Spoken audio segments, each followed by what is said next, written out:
Hey guys, it's me, Allie, not cooking for once and alone, surprisingly. Well, not quite alone.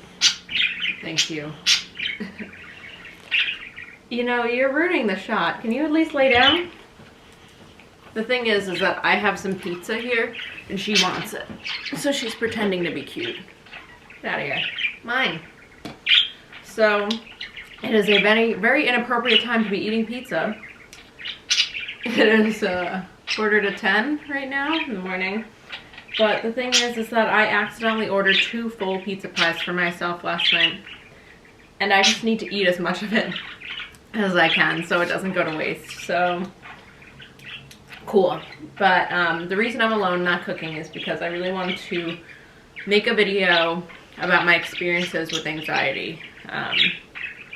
I make it sound like we're like passing friends, but first of all, we're not friends. Second of all, I have it. Like, I have generalized anxiety disorder as per my therapist and my psychiatrist.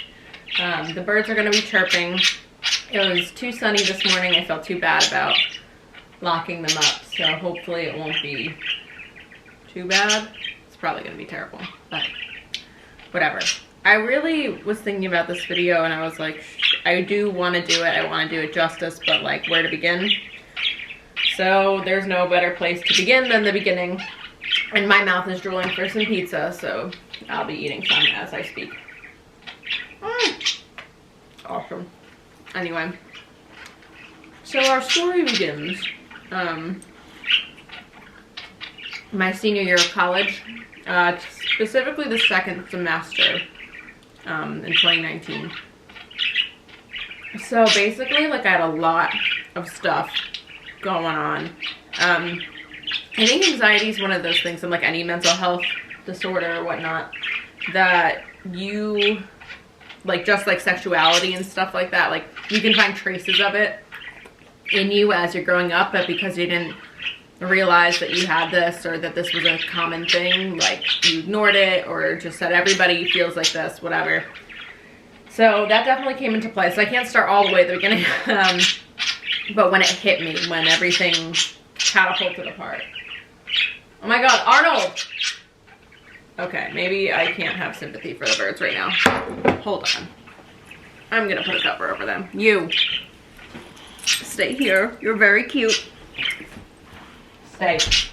Do not eat that pizza. The camera will tell me.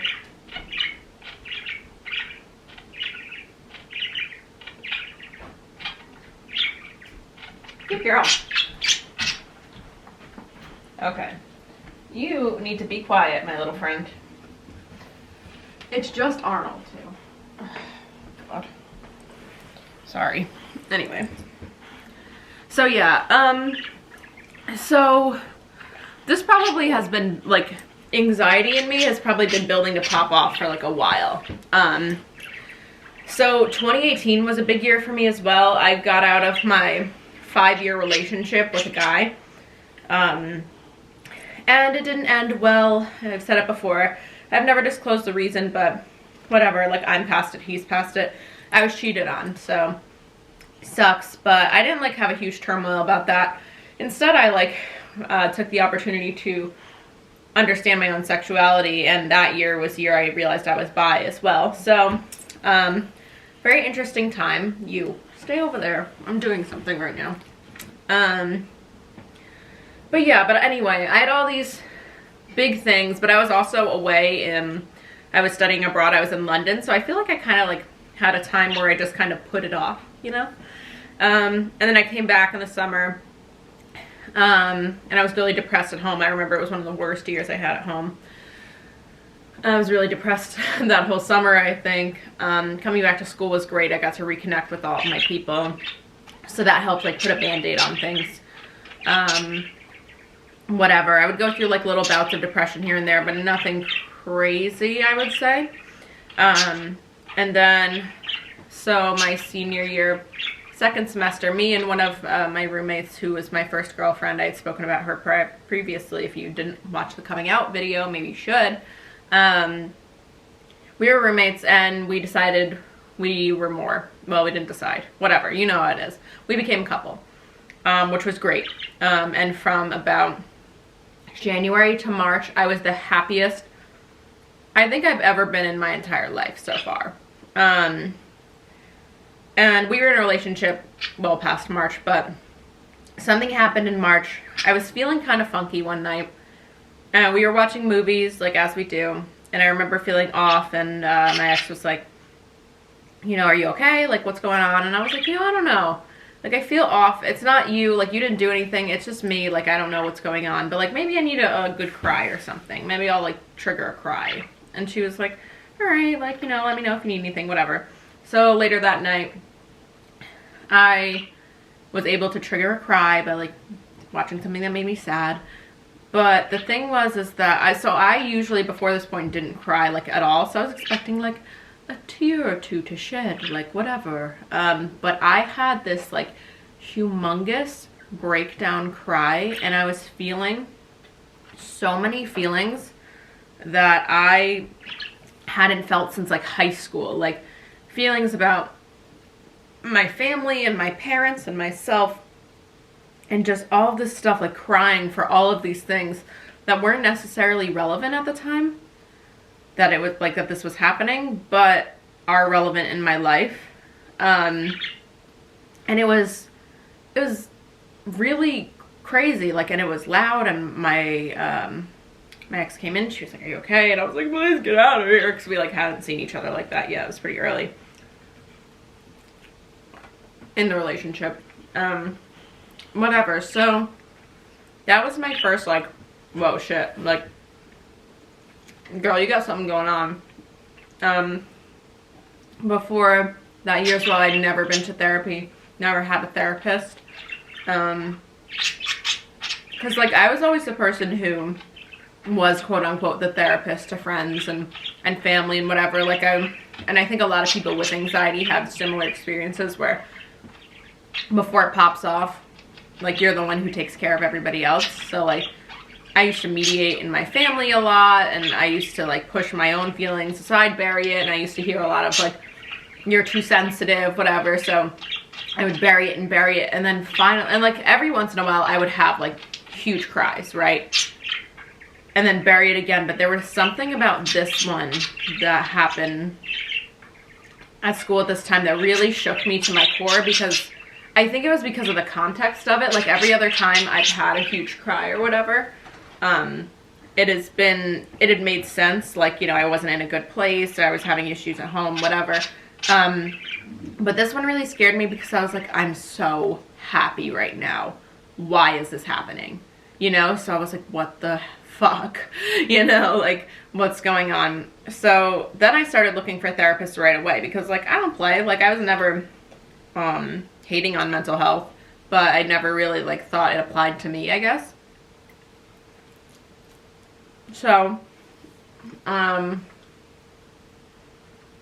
anyway, I had several outbursts of crying after that. Got a therapist. He was alright. My first therapist, he wasn't bad, he wasn't the best, but I feel like he was another band-aid along the way, right? Like, he helped keep me afloat, but didn't necessarily help me improve anything. And I feel like therapists should be there to help you improve as well. So,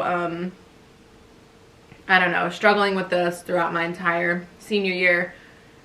And my mental health just, like, I was afloat, as in I wasn't flailing, but my mental health did keep deteriorating. Like, I remember I would sit outside of my classes, and I would sit there, because I was, like, perpetually early. And I could feel myself, like, 3 feet above my body, just, like, looking down at me and being like, this is so pointless. Like, what the fuck am I doing here? You know, but still, I'd carry on and go about my day. I never got to the point where I was, like, suicidal or anything.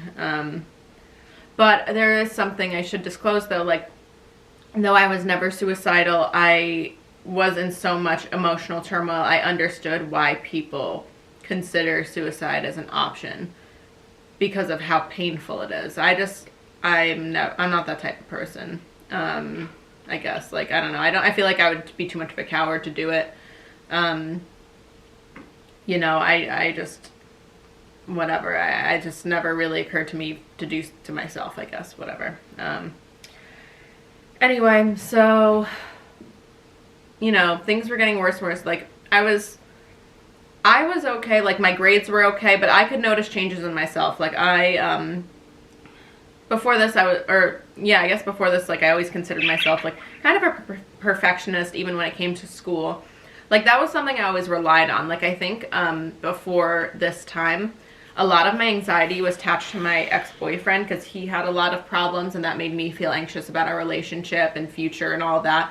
But I would always, as another deflection method, instead of dealing with it, I would dive into school, and that was like my safe place, and I would get like these amazing grades because I was so anxious. Like that's how anxious I was, that it made my grades perfect because I needed the distraction. Like, I was like, please let me read 400 books at once, please let me write an essay, please, like, give it to me, whatever. And then whatever, when it was me on myself, realizing something was wrong with me, I noticed that my drive for schoolwork was not there. Everything took effort, whereas before it did not, like, or not the same type of effort, I should say. Like, I always tried hard, but it was like an emotional toll, and it felt like the hardest thing to do, to write a paper. I remember I almost failed one of my classes because I didn't know, because I was so mixed up, I forgot the wrong deadline, and this professor was kind of a hard ass. I did the final, but I brought it in on the wrong day, and I looked at my grades, and I had a friggin' 0, because the final counted for so much of the class, and I was like, oh my god. And this was a class for my minor, and I was like, I'm not going to complete my minor now. Like, oh my god, like, I spent all this time, whatever, totally bugging, right? Like, this was not good. And I remember it was the hardest thing to write this 5-page essay as a final. It was so easy. Like, guys, I wrote my thesis that year too, which probably didn't help. That was like however many friggin' pages, and I've written like 10 to 15 page papers, analyzing literature, whatever. Like, this was a very easy 5-page, which is pretty standard paper, about like comm studies. Like, and anybody who's taking comm course knows that that's not too hard to bang out. And the topic was, I don't even remember what it was because I was in such a bad place, but it wasn't that hard. I was totally tailored to me. I got to choose it. Like, there was nothing that should have been hard about this. And I remember it was the worst thing I ever wrote. It was terrible, and it took me so long to do it. And I was like, oh my god, this fucking sucks. Like, whatever. So, yeah, like, things got worse and worse, and I was just kind of like becoming more and more of a shell of myself. Like, I think one of the scariest things for me was feeling like a stranger to me. You know, I always felt like I had a very confident sense of self, especially like in high school. Like, I feel like that's when a lot of people go through their like identity crisis and whatever. But for me, I was always pretty sure of who I am and like what I wanted and how I wanted to live my life and whatever. And I was like shaken to my core, you know, my senior year of college. And that's a huge transition time too, which was adding to the anxiety. I was like, I'm gonna have to, you know, not see my girlfriend who's making me so happy. I'm not gonna be able to see my friends anymore. Like, it's over after this. And then, like, a side note is that I never really wanted to go to college in the first place. Like, my parents kind of, you know, were like, you have to go. Like, I really wanted a gap year to figure out what I wanted. And I just kind of like shrugged and said, okay, whatever. And like went to college. And I know this is like super privileged. I recognize that. But, I never really knew what I wanted. So like, I got good grades and stuff, but I was never like driving towards something. And then, like, I don't know, I was an English major because I loved English. And I decided to be a teacher because my mom was a teacher and I love teachers, and I have the utmost respect for teaching still. Like, it is maybe one day still for me, but not now. And I was on track, right? And then the plan was, because like I decided later in my college career that I wanted to be a teacher, so I wasn't in the track to get certified undergrad. So my school had this like 1-year intensive program where you could get certified as a teacher in your master's in your specialized field. And I was like, perfect, that's for me. And then, you know, at the time I was like, yeah, I love school, that makes sense. Like, I don't care if I have to do another year or whatever. But I was so drained, guys, by the end of senior year. And I had fought so hard for that grad school year. I got a scholarship. It was everything. It was everything I should have wanted. But the closer it got, the more I was like, how am I gonna do this, you know?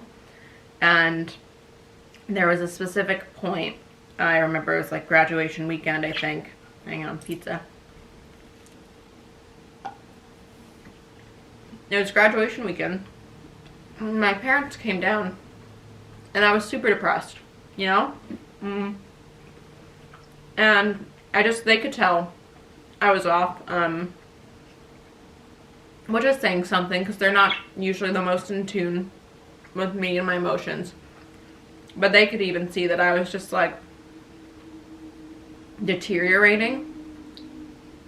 And I remember I was in their hotel room with them and they were like, are you okay? Like, do you need to talk? So I did. I was like, I don't know if I can do this grad school thing, guys. Like, I'm barely keeping it together, whatever.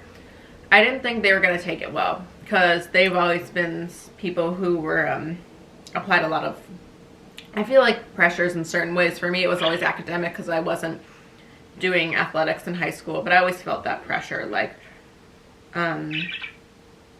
to perform well and to live up to expectations and whatnot. And they were actually really understanding and really kind, and they said things like, you know, if it's not good for you, it's not worth your health, blah, blah, blah. And I was like, oh my God. I was like, finally. I was like, oh my God. I had this sense of like, it's going to be okay. You know, after months of this turmoil, I'm like, it's up to me now, you know, like there's no pressure from them now. Like it's totally up to me. If I can do it, it's okay. And if not, it's also okay, you know, like, and that's all I ever needed. So I was like, wow. So that definitely helped put a Band-Aid on things. And I think where we left off was like, I'm going to try it, you know? And if I can't, I can't. And I was like, that's fair. You know, that makes sense. Like, yeah, I should try it. You know, because a lot of times, especially with anxiety and stuff, like it makes something seem like it's going to be really hard. But then sometimes when you're actually in it, you're like, oh, okay. So I was like, all right, like, that makes sense. Like, yeah, you know, let's try it and see what happens. So whatever. I graduate, still kind of depressed, you know, thinking about how my girlfriend's going to leave me and I'm not going to see all my friends and blah, blah, blah, and I'm stuck here. And grad school is no joke, guys. Like, it's not like undergrad. Like, there was a shit ton amount of readings and whatnot and crazy standards and expectations. And I was not in the place to take that challenge. Not in the right headspace, emotionally, physically, mentally, whatever. I just wasn't ready for it. Like, it hit me like a freaking brick. I even knew from the orientation, I was like, I don't think this is going to be for me. But then I was thinking, like, you know, like, give a chance, right? So there was this like crazy time. I started my first week of grad school. Not a fan. I even had like what I think is like a panic attack. You know, panic attacks kind of form differently in a lot of people, but I remember I was in one of these rooms, or one of the classrooms, and we were supposed to be talking with a partner about children we observed and whatever. And I was trying to speak, and all of a sudden I just couldn't talk. Like, I was like, you know, and then my face started getting really red and I got really nauseous and I thought I was gonna faint or throw up or something. And this girl thought I was having an allergic reaction to the snacks. This poor girl, like she didn't deserve it, like to be next to me at that point. I don't have any allergies except to like a sulfa drug, but it was like when I was a baby. Like, I don't have any food allergies, like, I was like, the only thing I could croak out, like, she was like, what do you want? And I was like, like, don't move, don't make attention, don't make it a spectacle, you know. And all I croaked out was just like, you talk, you know. And then she talked, and I was able to, like, I didn't listen to a goddamn thing she said, and I was able to kind of like get myself out of it, you know, like coax myself out of it, breathe, drink water, whatever. That had happened to me a couple of times. It happened while I was driving, where my heartbeat would go, my vision would get dizzy, whatever. And So it's starting to have a physical toll on me. And actually, something I did forget to mention, because it's so funny, I forget that they're related now, is that in my first semester of my senior year, I was having these heart flurries, flutterings, flurries is for snow, flutterings, where my heart would go really wide, I would get dizzy, whatever, and we thought it was a really physical ailment because there's heart issues in my family. So I remember I wore this like heart monitor for weeks, like a whatever. There was nothing wrong with my heart. It was all mental. But at that point, especially with my parents and their mental health perspectives, like none of us considered this. It's very obvious to me now, but not everybody, we were all like, huh, weird. Yeah, so I was no stranger to the process before of these types of things. But still, I wasn't really like making the connection. And I went home that weekend too, and it was chaotic because I went from like, it was chaotic because grad school was sucking, and then also like I had moved out of, because my apartment on campus was an on-campus apartment, so I had to move out into another apartment for that summer, and then go home for my graduation party and go right back. So it was all this chaos. We like threw all my shit just like in the house. Like we didn't really, like my friends had helped me. But we had to go too. So it was just like shit in the house. Like nothing was set up, nothing. So it was just all of my shit in this random apartment. I was supposed to have a roommate. But the other person living in the house couldn't find a sublet. So it was just me and this, whatever. And then I went home, and we had the party. It was fine. Then I had to watch my girlfriend leave because she came with me to my party. And this was the first time we knew we were going to be apart, you know. We'd seen each other every day prior, you know, lived with each other, slept in the same bed, whatever. Like, and I literally watched my girlfriend leave on a train, like it was so movies, you know, and I was like crying. And then I also had really bad allergies that summer too as well. It was not great. Things were going just more and more poorly for Allie. And I was just like, fuck, like my life fucking sucks right now. And then, so I have this, you know, hole in my heart as I watched my girlfriend leave in a train. And I come back and I have to do homework for grad school. And it is just like this insane amount of stuff. And like, you know, like when you read stuff in an article, in a book or whatever, and you know none of it is processed. I did that with articles, and I would read them over and over again, like trying to force myself. Like I feel like a lot of times when that happens to people, it's because they're zoning out or whatever. But I was trying to force myself so hard, and just there was no connection. And I never felt that way about school before, or words. Like I always try to find meaning and stuff. Like, and I was really stressed. My mom came by my room, said, "Are you okay?" I said, "Mom, I don't think I can do this." And she was like, "Oh, your assignment?" I was like, "Grad school. I don't think I can do it." And then she was like, "What do you mean?" And then I was like, it's too much. I don't think that I can do it. And then I remember, I don't know how I got from my room to our family room with my dad and my mom, but it was just like this total chaotic like thing where I was just like, how did we get here? My parents basically like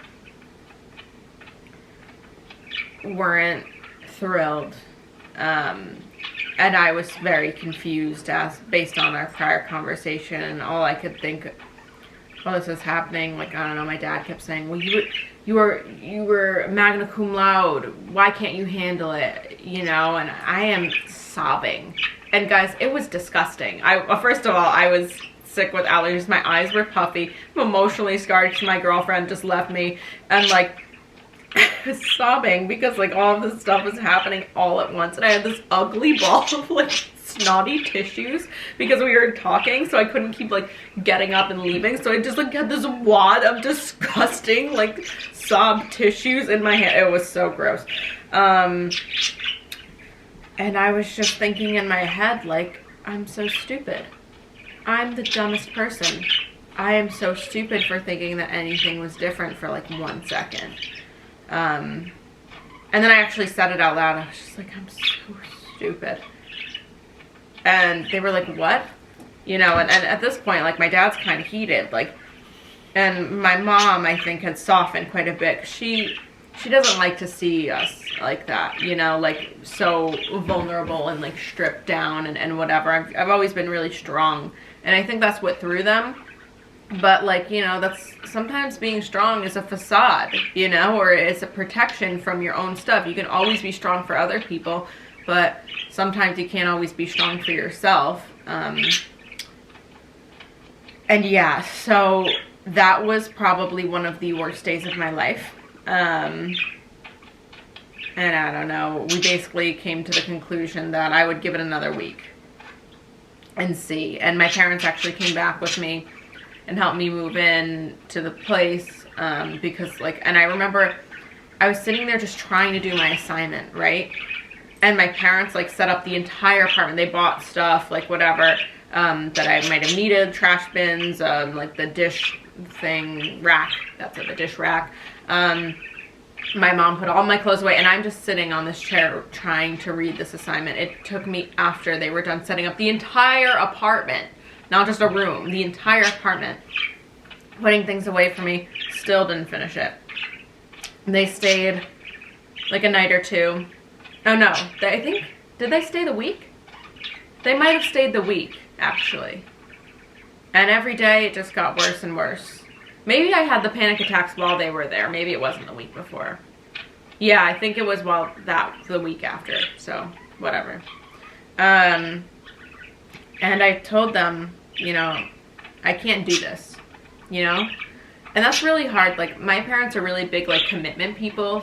So, like, for me to say I can't is, like, really triggering for them. But, like, it was true for me. Like, and I always was really hard on myself. Hey, guys. So, the camera died. Tough times. I need to get a second battery or something. Not much has changed about where we are in position. Mia is still sitting here staring at me. But I finished my pizza, so she's just staring at me because she's bored now. Right, buddy? Right. So, basically what I was saying was that it was really tough for my parents to hear the words "I can't" from me. And it was really hard for me to say them myself, because I was always pretty hard on myself too. I mean, they raised me, you know, so I always had that expectation of I gotta push through, gotta keep going, gotta be strong, gotta do this, this, and that, you know, and that I mean, this is something I internalized because of that, is that if you could not, you were weak. And I hated feeling weak and vulnerable and exposed and just off my game. Like, these are all things that I still grapple with now, but I have such a better grasp on. So I'd also like to take a minute to say that my parents, they're not bad people. They were raised a certain way, and because they were raised a certain way, I was raised a certain way. You know, we're all products of our environment. They never intentionally tried to hurt me, you know, or make my life harder. They thought that by pushing me, it was going to help me. But, you know, for some people that works. For some people, it's really detrimental to them. Like, not everybody's built the same. Can you lay down? Can you lay down? Thank you. Not everybody is built the same way, you know, in response to the same stuff. And for me, it was quote-unquote sensitive my whole life. And that's just, I don't respond well to just pushing and pushing. I need breathers, I need understanding, I need a minute to say, you know, it's okay. I need reassurance that even if it's not okay, it's still okay. You know, like, a lot of my self-worth depended on their approval of my actions. That's something I do still struggle with to the day. You know, if they disagree with me, I always have a harder time doing it. I don't know if they would necessarily believe that, but it comes to the point where I can't even ask them or don't even tell them about stuff, because if they disagree with something I'm going to do, I probably won't do it. Or if I do, I have to drag myself through this, like, hell of trying to, you know, just make a decision. And I know they're just looking out for me, but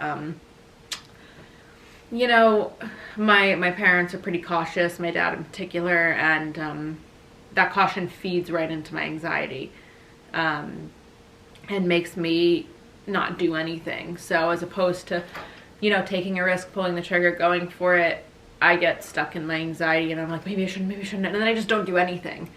So you know, for me, it's always worth it to take the risk and deal with it as opposed to be stuck in a place where I probably wasn't happy with in the first place. But anyway, I digress. So basically after that after I told them I couldn't do it, it was pretty tough. My mom was not pleased, but you know, I think she accepted it quicker than anybody else did. My dad didn't really look at me when I said that, and you know, I don't want to like put any bad blood out there, but I also think it's important to say, you know, what experience I went through. Nobody in my family except for my mom talked to me for months. I was in a position where I wasn't doing grad school anymore, but I was actually stuck up where my college was. I went to Ithaca College, so I was stuck in Ithaca because I was in this lease for the summer.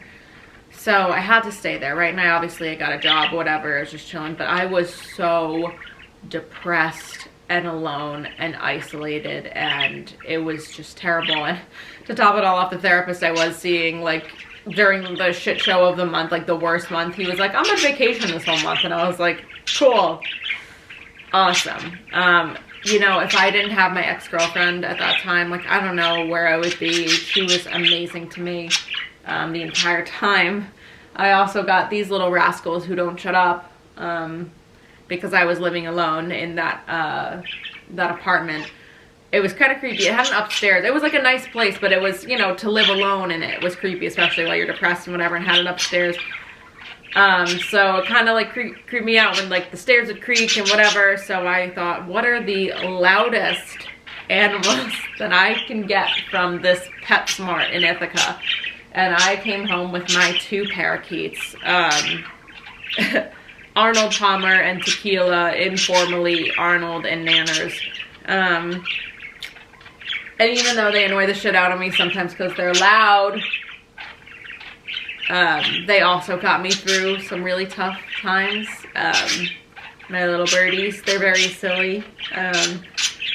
You know, you guys have seen videos of birds like goofing around and dancing and just like having like their own little silly lives. Like when I was really depressed, you know, and sometimes I'd be in tears and I would just watch them and it would make me feel better because they're just so silly. It would make me laugh, and sometimes I feel that laughing is like the antidote to any sort of terrible sadness or mental health thing. But I mean, obviously I'm not saying like, oh, if you laugh you'll be better, but for me it really helped. So yeah, then eventually after the lease was up, I went back home. And things were a little different because I think for the first time, like my family, my parents specifically, had never seen me break down like that. I think everybody was a little on eggshells with me, but I kind of needed that because I needed no one to push me. I needed to like settle with this in myself. Like something that I think my family doesn't often realize is that you know, it wasn't easy for me to do this.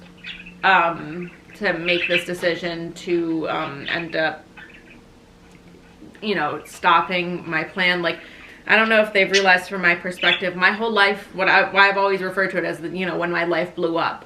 Like, every hope and future, you know, whatever, blew out the window, and I felt like I had nothing and I was nothing. You know, and it's really hard to feel like you're nothing. And I don't know if my family ever realizes that that's the point that I was at. But yeah, and then unfortunately, like a little after, like I moved back to my hometown in August, and then early September that year, my ex-girlfriend and I, we broke up, so they put me right back in the tank, you know. But my ray of sunshine was that a few weeks before I broke up with my ex, I started seeing my therapist that I'm currently seeing. Obviously, we hit it off.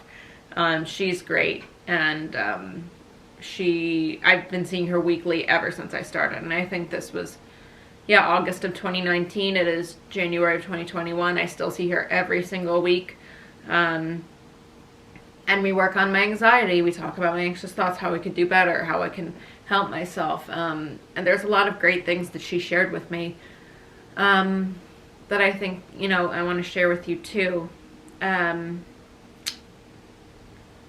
So yeah, I mean, I wasn't gonna go into it. I was gonna make it a two-parter. Maybe I still will. But in case I make this a two-parter, thank you so much for watching. Like, comment, and subscribe. I'll see you next time.